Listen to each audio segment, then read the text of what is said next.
Break के बाद स्वागत है आपका। आप देख रहे हैं हल्का हलचल। इस खास प्रोग्राम में हम आपको सुबह सुबह आपके हलके में लाइव लेकर जाते हैं और बताते हैं कि आज आपके हलके में क्या कुछ होने वाला है।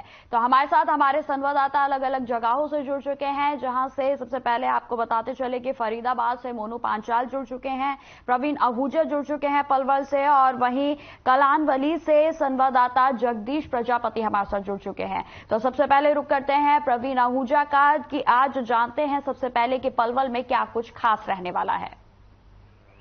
बिल्कुल निकिता, बात कर लेते हैं। सबसे पहले हम स्वास्थ्य को लेकर कहते हैं कि स्वास्थ्य अगर हमारा ठीक है तो हम कोई भी काम संपन्न कर पाते हैं। अगर स्वास्थ्य हमारा ठीक नहीं है तो कहीं ना कहीं हम लोग बीमारी से ग्रस्त रहेंगे, तो स्वाभाविक है कि हम कोई भी काम नहीं कर पाएंगे।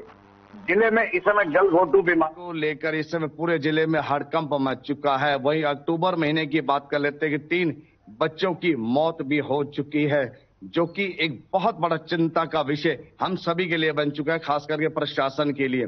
वही बात कर लेते हैं कि हातीन क्षेत्र के उटावड़ में जो पिछले इसी अक्टूबर महीने के बीच में 3 जो बच्चों की मौत हो चुकी है, जिसको लेकर प्रशासन अब पूरी तरह से अलर्ट मोड पर आ गया है। वहीं आपको बता दें कि हरियाणा स्वास्थ्य विभाग के निर्देशक जो है अपने जसवंत पुनिया भी अब उनको जो मजबूरन जो है दौरा पलवल का करना पड़ा है और आकर तमाम अधिकारियों को पूरी तरह से अलर्ट रहने के लिए कहा है। और तमाम जितने आसपास हतीन क्षेत्र के आसपास जितने भी गांव हैं, वहां पर स्वास्थ्य विभाग की ओर से तमाम टीमों को अलर्ट कर दिया गया है कि वो डोर टू डोर जाकर जो सर्वे करेंगे। अगर कोई भी गलघोटू बीमारी से बच्चा या कोई भी अन्य व्यक्ति पाया जाता है तो तुरंत उसे इलाज के लिए उसे अस्पताल लाया जाए, उसको पूरा मौके पर जो दवाई दी जाएगी वो भी उसको प्राथमिकता के तौर पर दी जाए।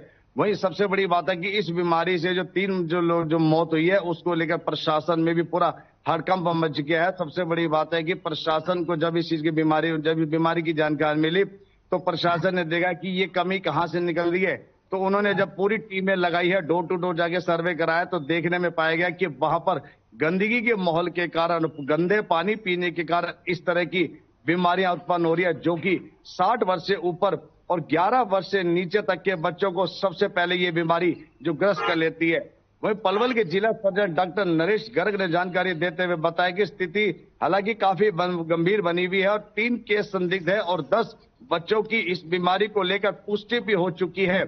वहीं आपको जानकारी ये भी दे दें कि प्रशासन इस समय अलर्ट मोड पर आ गया है और डोर टू डोर टीमों का गठन कर दिया गया, ताकि अगर कोई बीमारी अगर बढ़ रही है तो तत्काल इसको रोकने का स्वास्थ्य विभाग की ओर से पूरा का पूरा जोर भी लगाया जाए।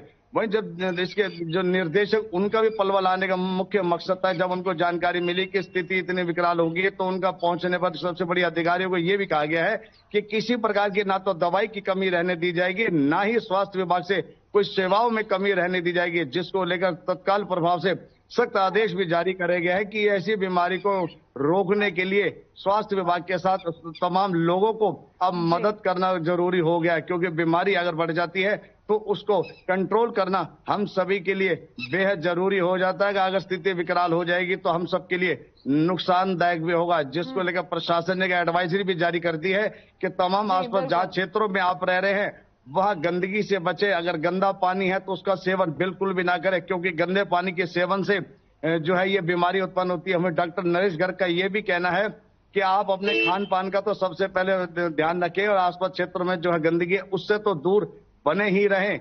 उन्होंने बताया कि ये जो जीवाणु, संक्रमक जीवाणु है, ये बहुत जल्द गले में असर करता है। इसके लक्षण जो सबसे पहले पाए जाते हैं वो है ठंड लगना और बुखार होना, तीव्रता से बुखार होना और गले में जो है एक किस्म का फंगस बनना। ये तमाम जो बीमारी हैं वो इसके लक्षण हैं, तो उसको लेकर एडवाइजरी भी जारी की गई है। लगातार हम आपसे बने रहेंगे। अब रुक करते हैं फरीदाबाद का, जहां से मोनू पांचाल हमारे साथ जुड़े हैं। तो मोनू पांचाल, आज आपके हलके में क्या कुछ खास रहने वाला है?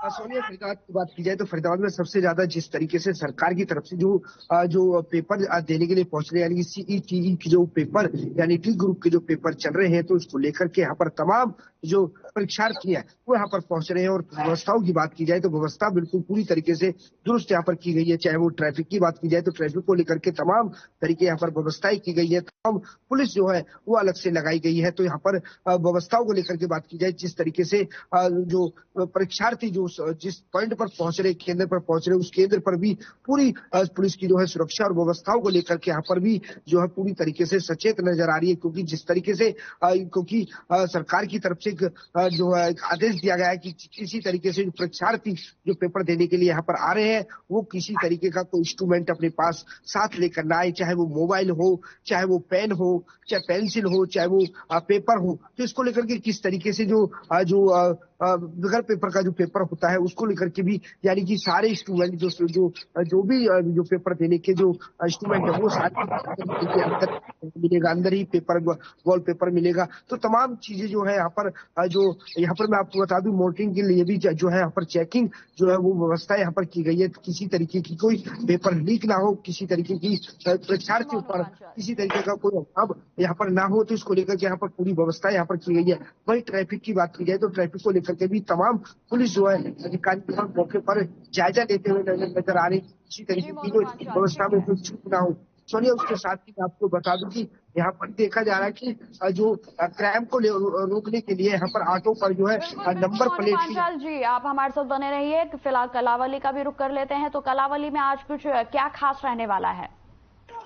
गीत का सबसे पहले कालावाली की बात कर रहे हैं तो आज अष्टमी है, महागौरी का पूजन है जो किया जा रहा है और घर घर देखा जा रहा है कि छोटी कन्याओं का जो पूजन करके लोग हैं जो अपनी कढ़ाई कर रहे हैं और कन्याओं का जो पैर छूने का काम किया जा रहा है। भाई अगर बात कर ले मौसम की तो मौसम को लेकर पूरे सिरसा जिला के एलनाबाद, डबावाली, रानिया जाने की सिरसा में बूंदाबांदी हो रही है। कालावाली में जो है खाली सुबह थोड़ी बूंदाबांदी हुई थी। अभी जो मौसम है बारिश का बना हुआ है। भाई अगर धान की बात कर ले तो धान को लेकर रोड़ी क्षेत्र के मजदूरों ने धरना दिया हुआ है। उनका कहना है कि सीधा धान जो है खरीदा जा रहा है, जो ज्यादा नमी युक्त है वह धान खरीदा जा रहा है। इसको लेकर अधिकारी कर्मचारियों पर आरोप लगाते मजदूर सुबह ही नजर आए। उनकी ओर से कहा गया कि अधिकारियों को बिल्कुल उनकी ओर शिकायत की गई है लेकिन उनकी कोई सुनवाई नहीं हो रही है। मजदूरों को काम नहीं मिल रहा है क्योंकि सेलर संचालक सीधा धान है जो अपने सेलरों में ले जा रहे हैं और बिना जारे है जो भरा जा रहा है, क्योंकि अगर जार लगती है तो मजदूरों को काम मिलेगा। इसी तरह देखने को मिला कि कालावाली में भी बिल्कुल उपमंडल अधिकारी मौका पर पहुंचे। उन्होंने जो निरीक्षण किया तो कालावाली में भी जो धान है बिना जारे भरा जा रहा था। मार्केट फीस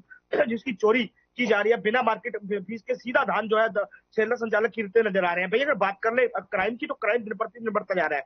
देर रात्रि भी देखने को मिला कि 2 मोटरसाइकिल सवार जुब्बों द्वारा सीना जब्ती करके एक मोटरसाइकिल सवार से 38,000 रुपए छीन लिया गया। वहीं ओडा रोड पे भी कल क्राइम की खबरें जरूर है। कल देखने को मिला देर रात्रि एक रात में 3 से 4 क्राइम है जो घटना। जी, तो तमाम जानकारी के लिए आप सभी का बहुत बहुत धन्यवाद। तो फिलहाल आज की इस खास पेशकश में इतना ही। फिलहाल मुझे दीजिए इजाजत। नमस्कार।